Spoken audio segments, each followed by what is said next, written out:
بسم اللہ الرحمن الرحیم نحمده ونصلي على رسوله الكريم اما بعد اعوذ باللہ من الشیطان الرجیم بسم اللہ الرحمن الرحیم۔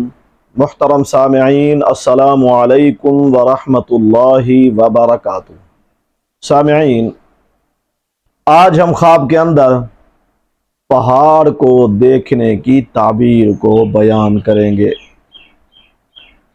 اگر کسی نے خواب کے اندر پہاڑ کو دیکھا ہو یا کسی نے خواب میں دیکھا ہو کہ پہاڑ گر رہا ہے یا پہاڑ پہ آگ لگی ہوئی ہے یا وہ آدمی پہاڑ پہ چڑھ رہا ہے، مختلف صورتیں ہیں خواب دیکھنے کی۔ اگر پہاڑ کے متعلق کسی بھی صورت میں اگر کسی نے خواب میں دیکھا ہے تو آج ہم اس کی تعبیر بیان کریں گے۔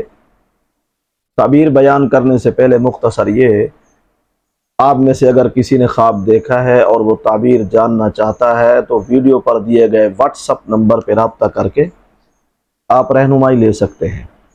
تو ہم عرض کر رہے تھے، اگر کسی نے دیکھا ہے کہ وہ پہاڑ کے اوپر بیٹھا ہے، اس کی اچھی تعبیر ہے وہ یہ کہ ایسا خواب دیکھنے والا شخص جس چیز کو چاہتا ہے وہ چیز اسے حاصل ہو جائے گی، مطلب مراد پوری ہونے کی تعبیر ہے۔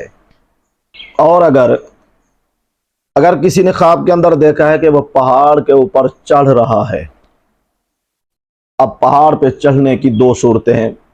اگر اس نے دیکھا ہے کہ میں آسانی کے ساتھ پہاڑ کے اوپر چڑھ رہا ہوں، اس کی تو اچھی تعبیر ہے، اسے بڑوں سے کچھ فیض حاصل ہوگا، کچھ دولت حاصل ہوگی، وہ اپنے ارادے میں پختہ اور پکا ہوگا، اسے عزت حاصل ہوگی۔ لیکن اگر کسی نے خواب کے اندر یہ دیکھا ہے کہ وہ پہاڑ کے اوپر چڑھ رہا ہے لیکن بہت ہی مشکل سے پہاڑ کے اوپر چڑھ رہا ہے، اس کی تعبیر اچھی نہیں ہے، خدا نخواستہ اسے کوئی غم، دکھ یا پریشانی آنے کی تعبیر ہے۔ اور اگر کسی نے خواب میں دیکھا ہے کہ وہ پہاڑ سے گر گیا ہے، خدا نخواستہ ایسا خواب دیکھنے والے شخص کے ساتھ فراڈ، دھوکہ یا پریشانی ہونے کی یا اسے پریشان ہونے کی تعبیر ہو سکتا ہے۔ واللہ اعلم۔ اللہ تعالی ہمارے خوابوں کو ہمارے لیے باعث رحمت اور برکت بنائے۔ وآخر دعوانا ان الحمد للہ رب العالمین۔